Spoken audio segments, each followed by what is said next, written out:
On collaboration. When two bright bards in friendly conference sit, to pool their genius and to join their wit, well may the world expect them to indite a nobler lay than each alone could write. Yet in their lines the impartial mind must trace a double labor and but half the grace. In solemn truce behold the twain who seek to draw three different ways, though serving separate clubs. 'Tis plain we're both united in thy praise. 'Tis fitting that when poets meet, their talents they should try, in friendly odes and songs compete, and make the pencil fly. But now, in spite of all our art, no lustrous lines appear. For though we play the poet's part, the muses are not here. Two aged bards confer one night to test their lettered skill.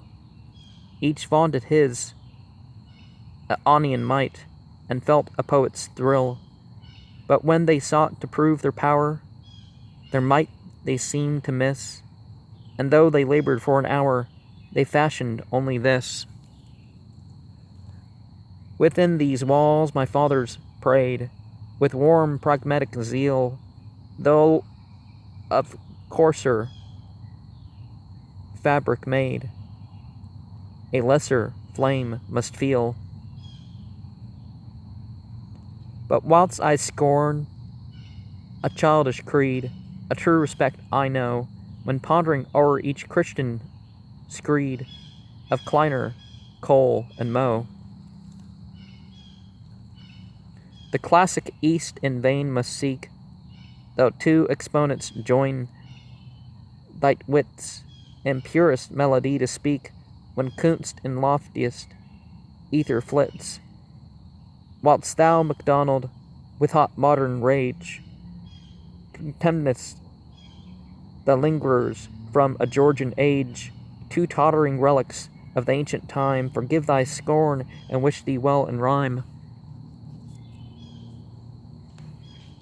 In praise of a superior band, two lowly pens industrious join, yet though we labor long and hard, we cannot rise to verse like thine.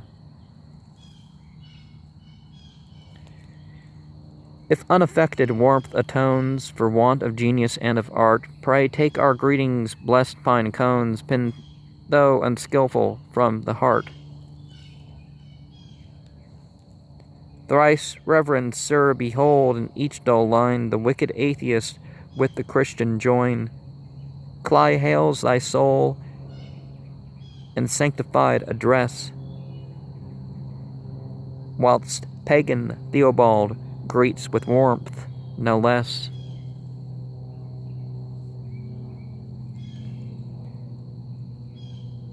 To the editor of the United Amateur. As when two sober statesmen meet to mold a mighty nation, see Kleiner and Tabaldus sit in solemn convocation. Here presidential minds unbend to light poetic passion, and warm congratulations send in our poor halting fashion. Two scribblers of the presidential line their humble names and admiration sign, and hail a brother chieftain in his day, whose wits proclaim him greater far than they.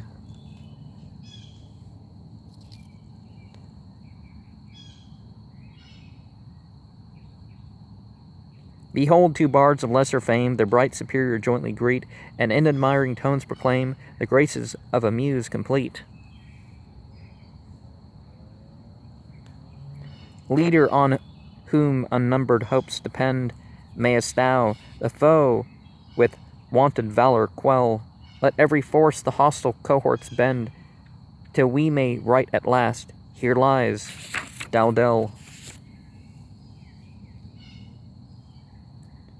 Scriba, accept the wishes kind of scribblers who, with eager mind, are here assembled to behold Dunsany, Lord of lands untold.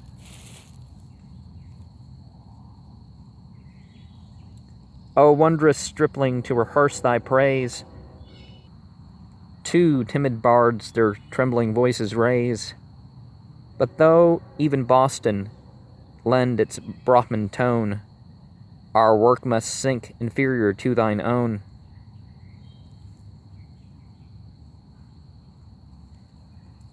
Bright bard, accept a hasty line from two whose gifts are less than thine. If wanting in the words be aught, pray deem it present in the thought.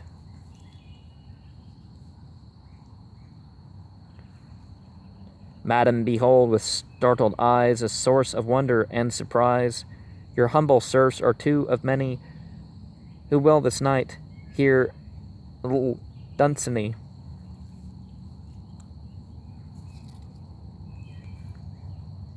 Accept inspired and tender bard, to dull Dunsanians joint regard, nor scorn the spirit though each line fall far below the worst of thine. Grave sir, accept in weak uncertain lays the atheists and the pious Christians praise, nor think the first for all his wickedness in different rites are venerates the less.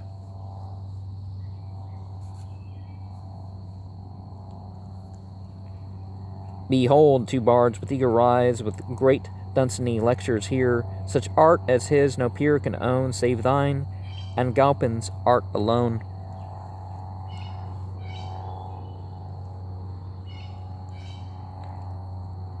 Great sage of Athol, lend an ear to wise Dunsanians gathered here. Soon shall we list to one whose grace to crossmen's only must give place.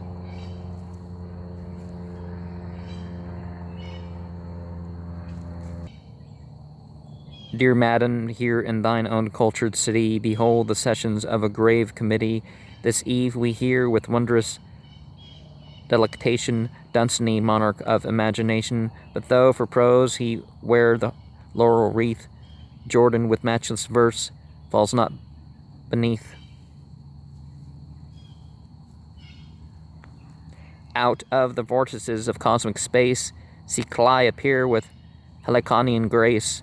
A little while his roving soul remains to join with Theobald in Parnassian strains. Intent they strive, yet not can they indite meet for Alfredo, peerless prince of light.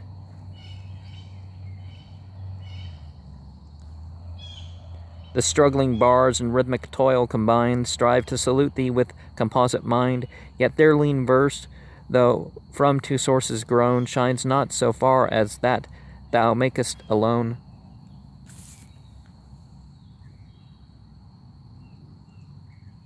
Combined, each remains their own.